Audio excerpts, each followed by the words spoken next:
और मैं एक उदाहरण देकर आपको समझाना चाहता हूं। अगर कोई आप मोटरसाइकिल या कार लेकर कहीं जाते हैं और ट्रैफिक के नियमों की उल्लंघना आप करते हैं, ट्रैफिक के नियम की उल्लंघना करते हैं, तो पुलिस वाले भाई जो ड्यूटी पर तैनात हैं उन्होंने आपको चालान काट देते हैं, और जब चालान कट जाता है तो फिर उसका भुगतान आपको देना पड़ता है। आपको उसका भुगतान देना पड़ता है। जो दंड आपके जीवन में आता है उसका भुगतान देना पड़ता है, और आपको फिर से कभी दंड आप ना पाएं, क्योंकि आपको मालूम नहीं था कि ट्रैफिक के नियम क्या हैं, आपको मालूम नहीं था, आपको पता नहीं था कि वो लाल बत्ती पार कैसे करनी है, या करने पर दंड आया, या मुझे नियम तोड़ने पर मेरे जीवन में दंड आ गया। तो परमेश्वर भी आपको शिक्षा देना चाहते हैं, समझाना चाहते हैं कि मेरे बेटे, अगर मेरी आज्ञा में बना रहेगा और मेरा कहना मानेगा तो तुझ पर कभी दंड नहीं आएगा। और जिन लोगों के ऊपर दंड आ चुका है, जिन लोगों को शैतान दंड देने पर है, जिनके जीवन को नाश करने पर है, तो परमेश्वर ने देखा कि कोई भी ऐसा नहीं है जो उस दंड का भुगतान कर सके। पूरी धरती पर परमेश्वर ने देखा कि एक भी जन पवित्र नहीं है, क्योंकि एक बलिदान होना था मानव जाति के उद्धार के लिए, एक ही बलिदान देना था। बहुत सारे लोगों को लग रहा होगा कि शायद मैं ये कोई कहानी सुना रहा हूं, बहुत सारे लोगों को लग रहा होगा कि ये बात तो हम जानते हैं, लेकिन जितने भी लोग इस बात को इस अभिषेक वाले स्थान पर परमेश्वर की इच्छा में बैठकर आज सुन रहे हैं, आज उनके जीवन में श्राप टूटने वाले हैं। बोलो आमीन। फिर सुने, बेशक आप इस बात को पहले से जानते हैं, लेकिन आज हमारा इकट्ठा होकर सुनना हम सब के लिए आशीष का कारण है। बोलो आमीन। परमेश्वर ने देखा कि मानव जाति के उद्धार के लिए एक बलिदान देना होगा, और कोई भी धरती पर पवित्र इंसान नहीं है। तो परमेश्वर ने, सबके सब पाप में है, परमेश्वर ने स्वयं धरती पर पवित्रता के साथ जन्म लिया, पवित्रता के साथ जन्म लिया, और पवित्रता के साथ अपना बलिदान दिया। कहीं हालेलुया। हालेलुया।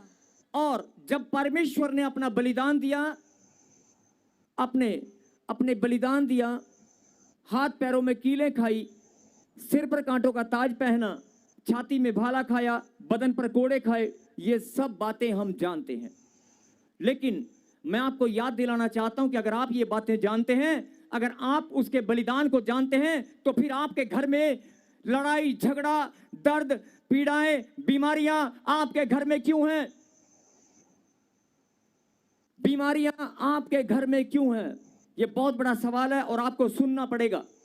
आज आपको समझना पड़ेगा कि अगर आप हॉस्पिटल में जाते हैं, तो हॉस्पिटल में वो लोग भी जाते हैं जो परमेश्वर को नहीं जानते, जो यीशु मसीह के नाम को नहीं जानते, वो लोग भी हॉस्पिटल में जाते हैं। आप भी हॉस्पिटल में जाते हैं। आज आपको समझना पड़ेगा, अगर आपने यीशु मसीह के बलिदान के महत्व को जान लिया, तो हॉस्पिटल तो बहुत दूर की बात है, आपके घर में मिट्टी के कण जितनी भी कोई बीमारी नहीं ठहरेगी। आमीन। हॉस्पिटल तो बहुत दूर की बात है, आपके शरीर में मिट्टी के कण जितना भी दर्द नहीं होगा, आपका धन बिल्कुल भी बर्बाद नहीं होगा, आपके घर में सारी आशीषें आएंगी। परमेश्वर ने आपके उद्धार के लिए, मैंने कहा मानव जाति के उद्धार के लिए, अपने आप को बलिदान दे दिया है।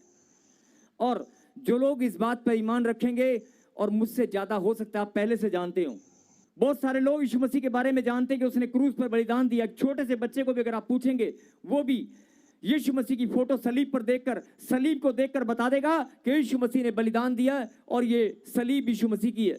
छोटा बच्चा भी बता सकता है। लेकिन बात समझने की है, अगर उसने बलिदान दिया है, अगर उसने बलिदान दिया, उसने अपने बदन पर कोड़े खाए हैं, तो तेरे लिए, मेरे लिए, हम सब के लिए। बोलो आमीन। आमीन। और आज प्रभु ने कहा था कि जब तू प्रचार, वचन का प्रचार करेगा, तो उससे पहले मेरे सुसमाचार को सुना देना। और जितने भी लोग आज इस बात को समझ जाएंगे कि यीशु मसीह के बलिदान का महत्व आपके जीवन में क्या है, यीशु मसीह के बलिदान का महत्व आपके जीवन में क्या है। अगर उसने बदन पर कोड़े खाए हैं, तो रीढ़ की हड्डी पर भी एक कोड़ा खाया था। आज आप बोलते हैं कि मेरे रीढ़ की हड्डी में दर्द है, आज मेरे शरीर में कैंसर है, आज मैं घुटनों से लाचार हूं, तो यीशु मसीह ने बदन के हर एक हिस्से पर कोड़ा खाकर उस दर्द पीड़ा के, उस कैंसर के बहाने को तोड़ दिया है। आमीन। शरीर के हर एक हिस्से से लहू बहाकर उसने हमारा उद्धार कर दिया है।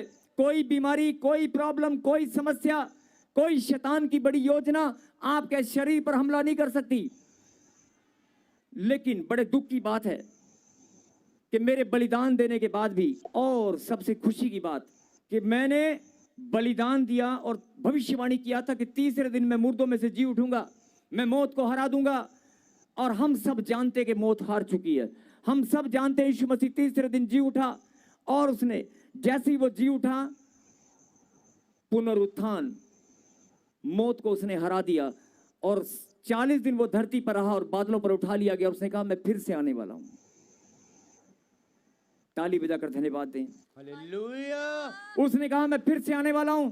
और इस बात को जरा फिर से अपने जीवन में ग्रहण करें। जो लोग ऑनलाइन सुन रहे हैं, जो जवान बच्चे यहां पर खड़े हैं, अरे यीशु मसीह ने बलिदान ऐसे नहीं दिया, उसने लहू ऐसे नहीं बहाया, उसने सूली पर जान ऐसे नहीं दी है। आप सब जानते हैं, सबके घर में यीशु की सलीब है, बहुत सारे लोगों के घर में कलाम है, बहुत सारे लोग चर्च में जाकर प्रार्थना करते हैं। अगर आप प्रार्थना करते हो, परमेश्वर की महिमा करते हो, तो आज मैं आपसे पूछना चाहता हूं कि अगर प्रभु की महिमा आप करते हो तो आपके घर में बीमारियां कहां से आ गई? आपके जीवन में लड़ाई झगड़ा और कलेश क्यों है?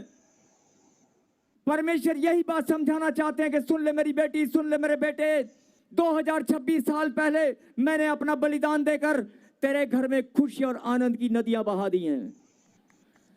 2026 साल पहले मैंने अपना बलिदान देकर, मैंने अपना लहू बहाकर तुझे छुड़ा लिया है। आमेन। आमेन।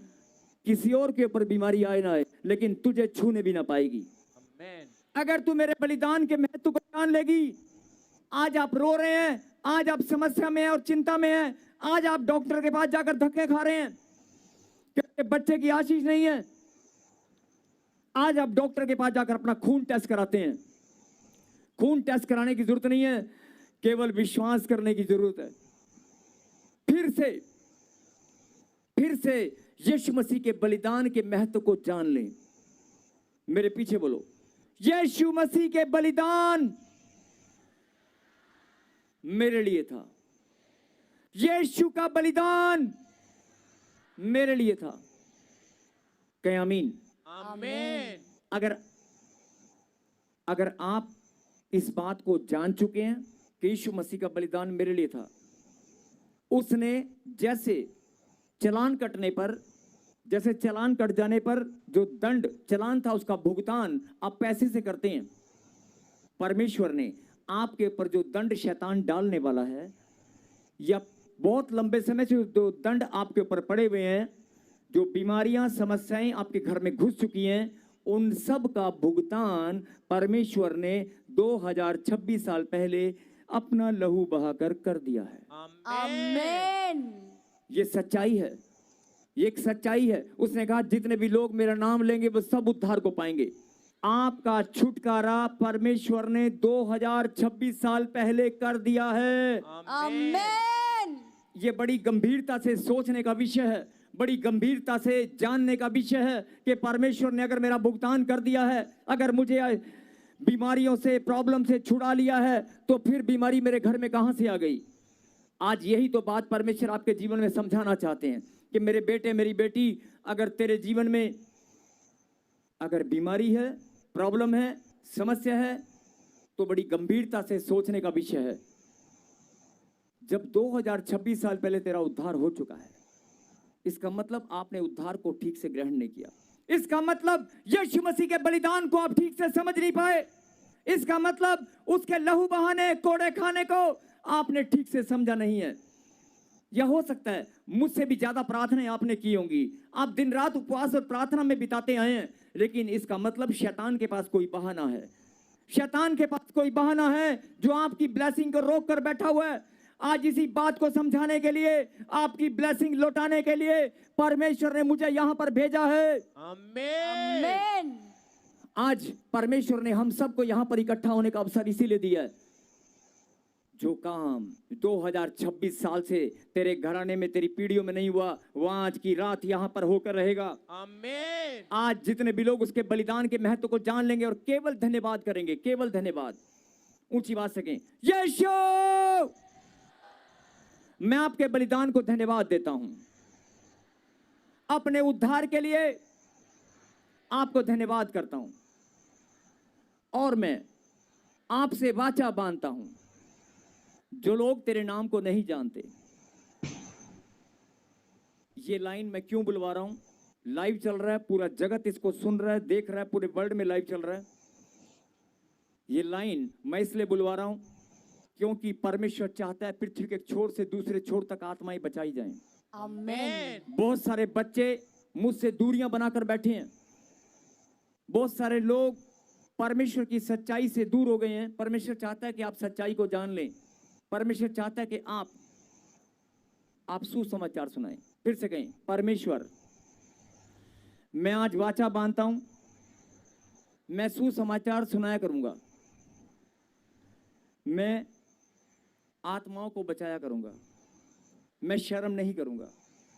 कहीं आमीन।